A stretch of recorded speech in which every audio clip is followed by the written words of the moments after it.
Hi, hello, it's Void here. So I took a mental health break. Let's not talk about the fact that it's been almost a year that I've been gone.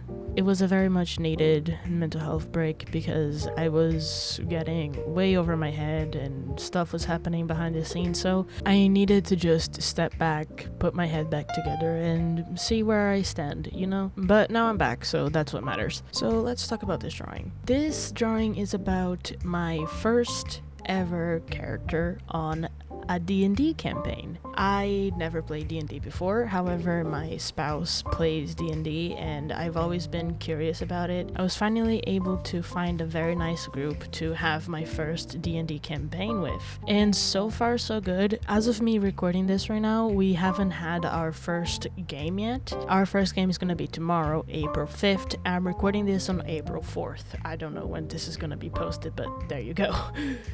And I am extremely excited. I have had a few ideas about making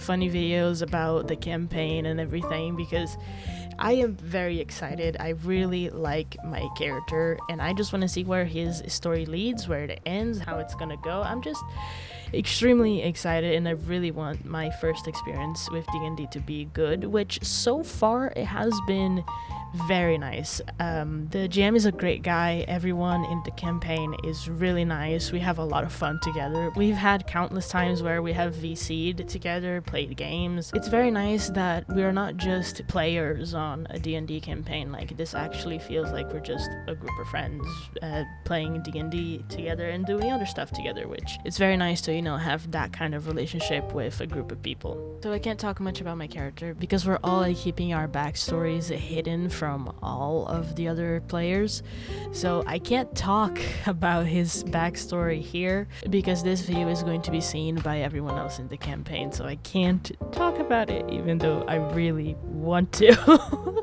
This is torture.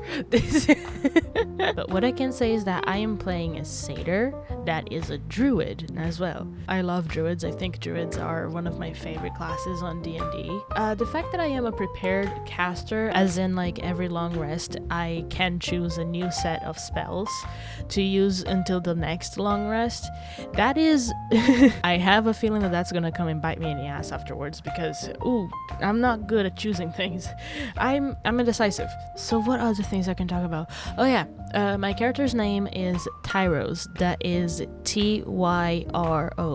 And not gonna lie, when I was looking into the races, because our GM, he literally said you can be whatever you want as long as it's within reason. So I was looking into the races of D&D, even monsters, fays, and all of that, and then I saw satyr and I was like, oh yes.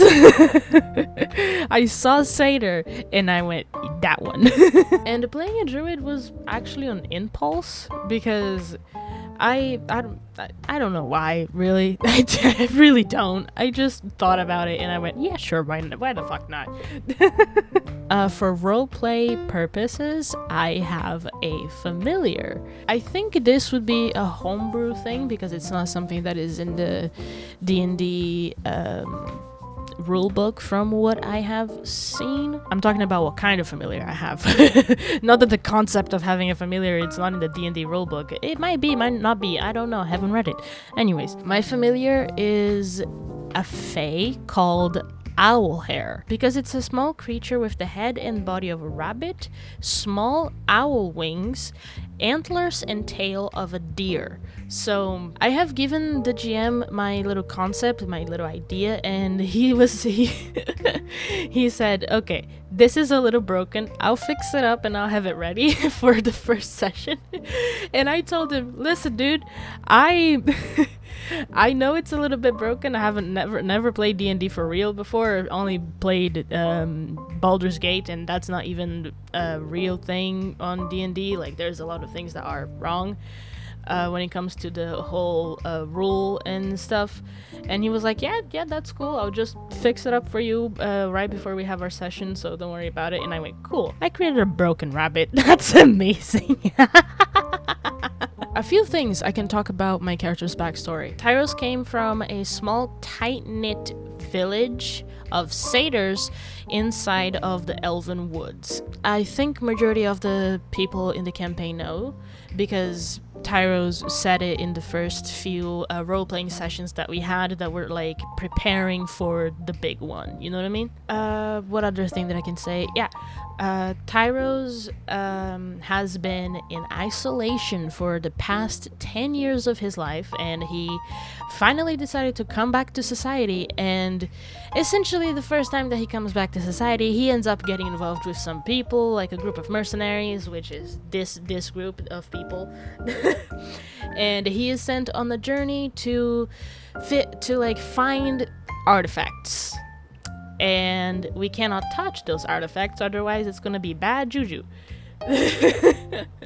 Honestly, the GM created such a nice world, and so far I am just eating it up. I'm eating it up because there's so much on it already, and we only had role-playing sessions so far, with like role-playing sessions that had some very nice info that I already had to take up my notebook and write stuff down.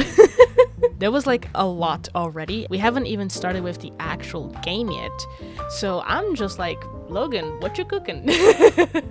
Ah, man, I got so caught up into talking about the D&D campaign that I haven't even talked about the drawing yet.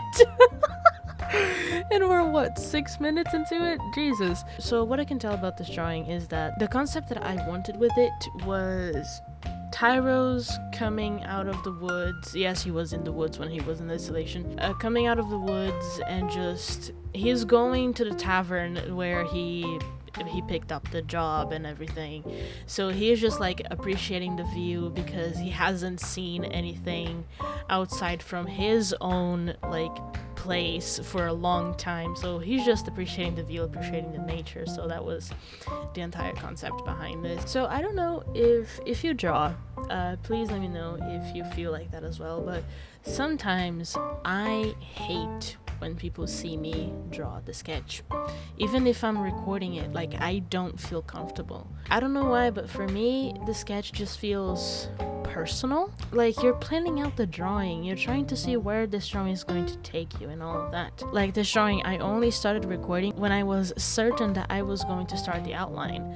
Otherwise, I wouldn't have started recording. I would have kept going and going on the sketch until I was satisfied with it. I don't know if that's healthy, but that's just how I do my own thing. I did do Tyrus' character in Hero Forge before, so as you can see, I had the reference images, so I could very much like pick up the colors, really look at the outfit and all of that. By the way, the cape is not an actual cape, it's his blanket. It's a special item, it's a sentimental item for Tyros because it's a blanket that his mother made to him back when he was still living with the other satyrs. During the day, he uses the blanket as a cape, but during the night, he uses it as an actual blanket. The book has a significance because Tyros was given a big, thick magic book to be able to communicate with the person that hired him in the mercenary group. And the small book is because Tyros journals his days, his feelings and all that. I don't know if this is a detail that you're gonna notice, but I'm telling you this right now, I forgot to draw his tail.